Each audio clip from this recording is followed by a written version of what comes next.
All right, you ready? Yeah. Okay.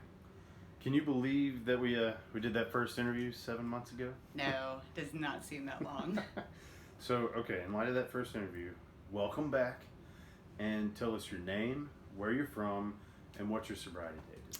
My name's Coarie. I live in Columbus, Mississippi, and my sobriety date is September 21st, 2018. That's awesome. Okay, so how does it feel to be 2 years sober? Incredible. I really don't believe it's been 2 years. Like, this has flown by. Yeah, well, okay, let's see. Tell me what has changed, what you're doing differently than in your first year of sobriety. I would say the biggest thing is setting boundaries. I've learned how to say no to people. I don't have to constantly say yes. Someone made a comment one time that I was obsessed with saying yes to people, and that really didn't take like a negative toll on me, but it made me realize that I was exhausting myself. I never sat still. I never took time to sit and just relax and enjoy it. I just stayed busy, and today I've learned to appreciate the little things and to be in the moment rather than everywhere else. That's awesome. So, okay, what tools? So you talked about saying no. What tools are you using, i.e. groups, outlets, or habits? Like, what are you doing to stay sober now? That's a good question. Staying present. I still go to my home group, not as much as I used to, but still going to meetings, still reaching out, being of service to others.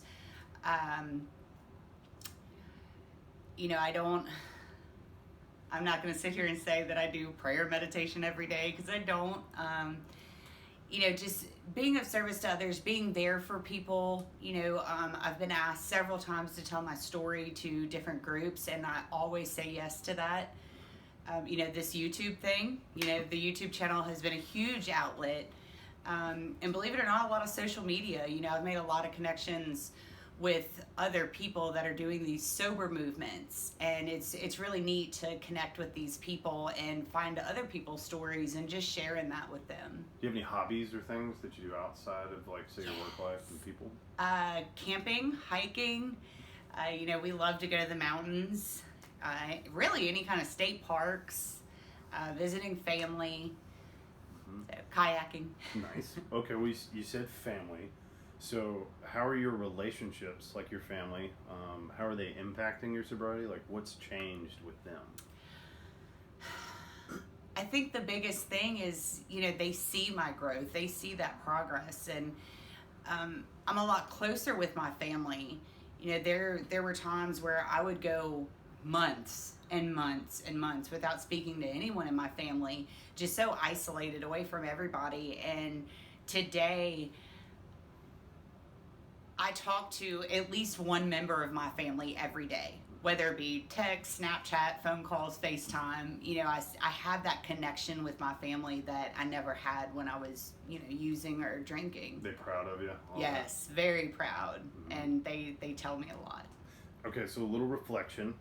What were some of the goals that you had in your first year? So if you think about all the struggles you went through, what you were trying to work on, what were they then? And what are they now? So this is a neat question, and I didn't realize it until just a few weeks ago. So when I was in treatment, I sat down with a lady, and we did a plan, basically. And it was short-term goals, long-term goals. So some of my goals were being able to talk to my children. Done that. Getting back into school. Huge, done that. What are you in school for? Nursing. Uh-huh. Yes, finally going back. A little nervous, but I'm gonna do it. Getting a job at a medical facility, done it. So I actually talked with this lady a couple weeks ago, and she said, well, Coarie, you met all your goals, so your case is closed now. And that just blew my mind, because it was something that I didn't even realize that I had achieved. I achieved every goal that I set for myself 2 years ago. So that was really neat. So now that all of those goals, are met, what do you want to do now? What are your aspirations? To get that RN. I really want to go as far as I can with that RN, and just travel more, spend time with my loved ones and just enjoy life rather than being miserable. Love it. Okay. Where do you, okay, this one's kind of along the same lines, but where do you see yourself another year? Your third year. What do you think? Hopefully almost finished with nursing school. That's probably going to take a good 2.5 years. Traveling as much as I can. I really want to get out to Alaska one day. So that's going to be, that's a big goal. Other than school and travel, really that's it. Just kind of staying connected and just doing more? Yeah. Okay. All right. Let's see. Okay. You look happier, but Yes. Are you happier? Yes, 1,000,000%. For a long time, even within the first couple months of sobriety, I had this smile on my face, and this pertains more to before I got sober, but I always had this fake smile on my face. Those who really knew me could see past it, but, I didn't want everybody to see how miserable I was in here. And today I don't have to do that. I don't have to wear a mask today. I am genuinely happy, and I'm 35 now, and this is the first time in my life that I can remember being genuinely happy. And that's just, on one hand it's kind of sad, but on the other it's just phenomenal. I know that, putting on a facade is something that we used to do as addicts. So I know that life is great now. You're happy. Are there any struggles still? Oh, for sure. I struggle with insecurity. That's probably my biggest struggle. And it just, a lot of that stems from, past relationships, not just with, a significant other, but with family and friends, more so those past significant others that told me I wasn't good enough, I wasn't pretty enough, I wasn't smart enough, all these things that I wasn't enough of. And so that really sticks with you. You hear for so long that you're not good enough, you believe it. And those negative thoughts that you have take a long time to reverse. And I've gotten a lot better with it, but it's still a struggle for me. I struggle with, am I going to do well in school? Am I going to be able to get it? But the difference today is I don't dwell in it. I talk about it as it comes up. I have to remember that I'm human and I have human emotions. And just because those thoughts creep up, it doesn't mean that they're factual. So I have to just process it, talk about it, move on from it. So when you say talk about it and stuff, like when those struggles come up, who do you talk to? Who are you handling that with? A lot of the times I talk with Nathan, because you're here. And I'm very grateful for that because, there's no judgment there. I can be 100% me, and that's okay.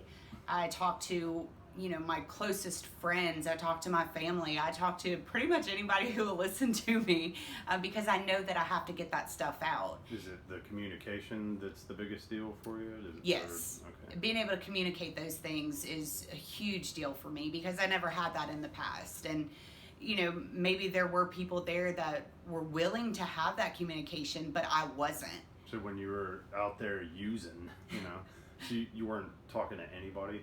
No. There was a span of about a good 2 years that the only person I talked to was my significant other at that time. And it was because I knew that I could do what I wanted to do because he was doing it too. I was too ashamed to talk to anyone else.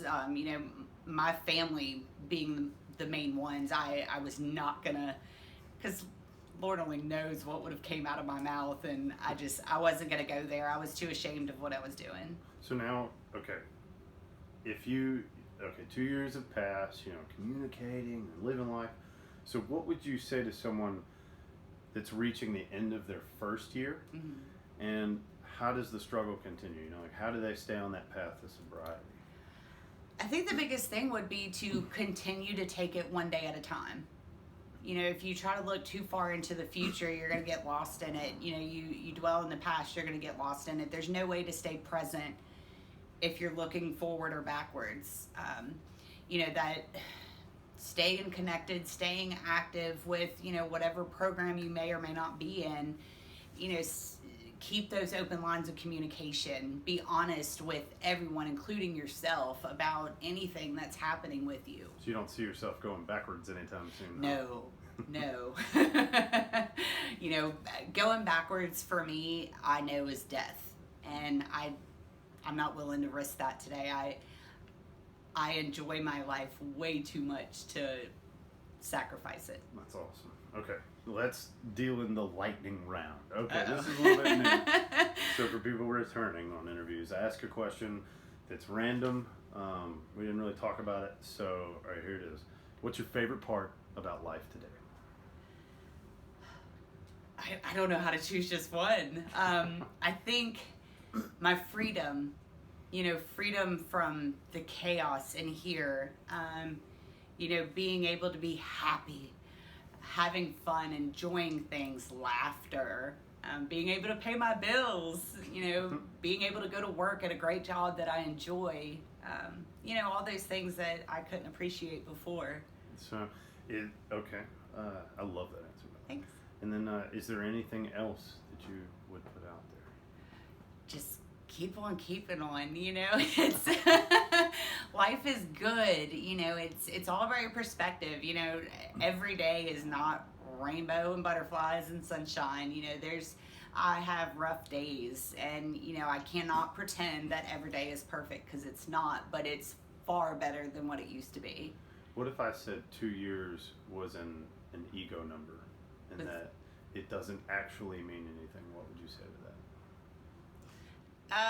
I think 2 years means everything. I don't think it's ego at all. 2 minutes is fantastic. If you can make it 2 days in sobriety, 2 weeks, that's, I look at that time as something to be super proud of, because 2 years and a day ago, if you had told me that I would be 2 years sober, I'd have laughed and been like, you are off your rocker. Are you on drugs? Because there's no way that's happening. So I think that any amount of time that someone gets is something to be incredibly proud of. That's awesome. Well, congratulations. Thank you. And thank you. Thank you.